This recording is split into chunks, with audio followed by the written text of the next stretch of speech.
વંદનાબેન સુધીરકુમાર આચાર્ય. ઘણા સમયથી મને પગમાં તકલીફ હતી. પછી મારા બેન મીનાક્ષીબેન યોગેનકુમાર આચાર્યનું ઓપરેશન પણ અહીંયા જ કરાવેલું. એટલે એમના રેફરન્સથી હું મારુતિની સેન્ટરમાં આવી.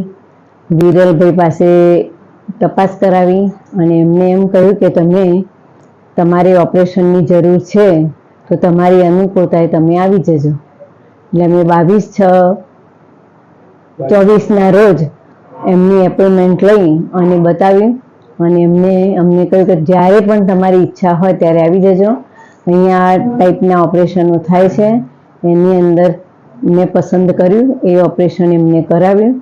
અહીંયા હું 11 તારીખે દાખલ થઈ, 12 તારીખે મારું ઓપરેશન કર્યું અને બીજા દિવસથી જ હું સવારે ચાલતી થઈ. સીડી પણ અત્યારે ચડી શકું છું અને ઉતરી પણ શકું છું. અને આજે મને રજા આપી અને એનું સ્ટાફનું કામ બહુ જ સરસ લાગ્યું મને. અને દરેક નાની નાની બાબતોમાં પણ એ લોકોએ અમને સરસ રિસ્પોન્સ આપ્યો. એમના તરફથી જે પણ સેવા હતી એ એકદમ સરસ હતી